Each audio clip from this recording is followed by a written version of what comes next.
and I sent that out to the media.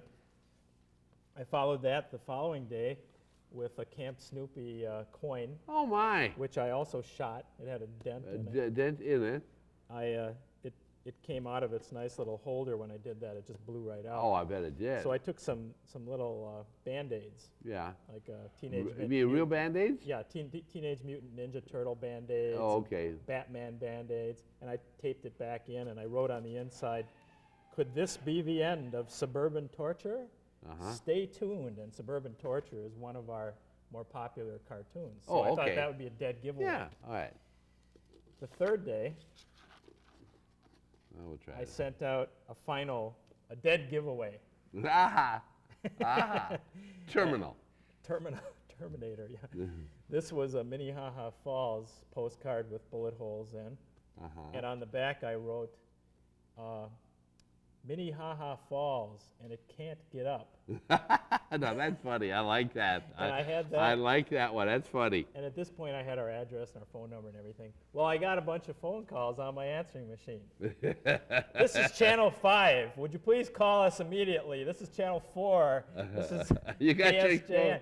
So I called these people back, and every one of them had turned over all the materials to the police. That's not too bright. But go ahead, yeah. Well, I mean, I thought there was enough on them to make it at least apparent, somewhat. Yeah, right. Obvious. You know, so that to the point that I didn't want to scare them. I just wanted to get them wondering what it was, and then when they got the final one 3 days later, you know. Yeah. But the Minne HA Falls, that's good. I like that one. Clear. Too, that was a clear clue if you had a brain in your head. So anyway, I called. So the media people were just paranoid. They were just nuts. You know, they were just crazy about, just terrified.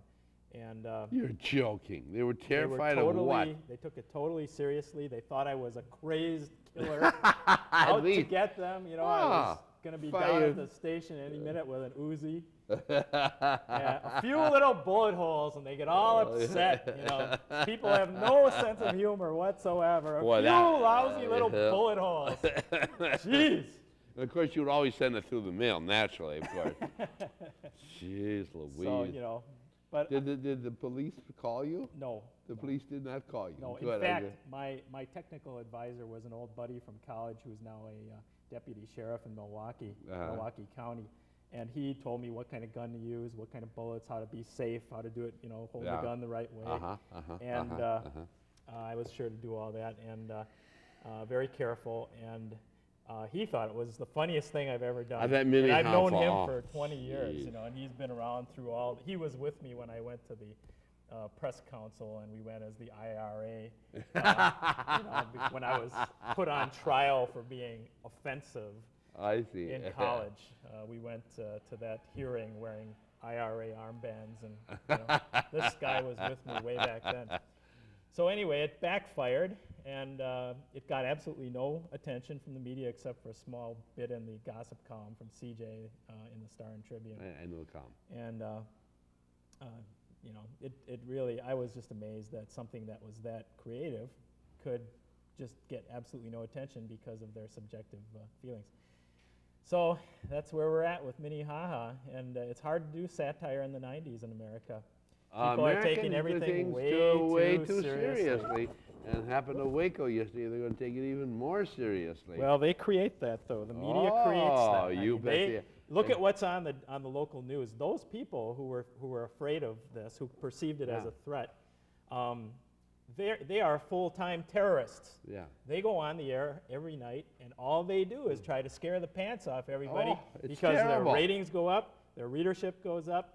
That's all they're... All they talk about is murder, looting, robbery, and everything else. That's all they do, absolutely. It's just, you know, sensationalist, terroristic journalism. That's what it is. And people have said it 100 times, but apparently they do look at it. This is the irony of the thing. I know. I don't.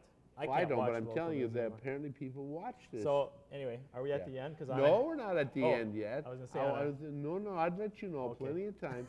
I presume you're into something else now. Yes. This is not the end of the road. I didn't want to run out of time before No. I wouldn't let that happen. I wouldn't let that happen, Peter. You know that, Peter. On a happier note, Good. Let's have a happier note. What I'm trying out right now for the time being is some screen print art. Okay. And I took the Elvis Presley caricature that I did for the cover of the Minne HA, and I transformed that into a kind of a parody of Andy Warhol's approach to screen printed art. Oh, okay. All right. And experimenting with different color combinations. With different color and so on. combinations. What are you going to do with this now that you've done this? Well, there's a couple of options. I don't know whether there's any chance of interesting any gallery owners about this. I think they might. I need to work on it quite a bit more. It's just in its beginning stages. Well, what are you planning to do besides, say, Elvis or whatever else? I think I'll concentrate on caricatures of famous people, but I'm not sure yet. I may create some pieces that are specifically designed for the gunshot art, the ballistic art, and use that for a basis for doing some more of that. I see. And it's kind of hard to do. It's sort of against my nature. It is kind of violent, and it is kind of creepy in a way to focus on doing this kind of thing, because if you're shooting a drawing of a person, for example, then you feel like that's like you're doing voodoo or something. But I don't know. I'm not sure how comfortable I am with that yet, but I'm going to try and work with that a little bit, and I think we may be able to do. I think the whole concept is perfectly pertinent and impertinent. I like impertinent. I like impertinent. For this time in our history, if you look at what art has always done, it kind of holds up a reflection to society of what they're doing at that point in time culturally. And in the case of the early 60s, you had Andy Warhol, who was doing all the commercialization art. Yeah, right. And that's what was going on in the early 60s. In the 70s, we had people like Peter Max doing the psychedelic pop art, which is reflecting what was going on in people's minds in the early 70s. And then in the 80s, we had graffiti art. And I don't know if you're familiar with Keith Haring, but I'm not familiar with Keith Haring. A school of New York artists who did graffiti-type art. And that's what was happening in our culture at the time. So I think to do gunshot art or ballistic art or whatever you want to call it makes sense right now. I think you're on the right track, Pete, because And people want this. They want to watch it. When I think of Arnold Schwarzenegger and everything else and all that kind of, it's in their psyche. The escapism type thing, right?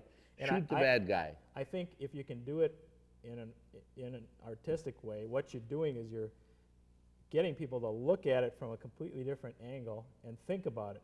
Yeah. And think, well, here we are. We're all terrorized by guns because they're everywhere. But, maybe if we put them in this form, in this art form, it gives you a chance to stop, catch your breath, look at it from an intelligent perspective. Pete Wagner, this has been fascinating. You'll come back again soon so we can pick up some of these other, quote, screwball ideas, which are absolutely stimulating beyond words. So thank you for coming, Pete. Thanks for having me. This is your host, Russ Christensen, for the Pete Wagner Show.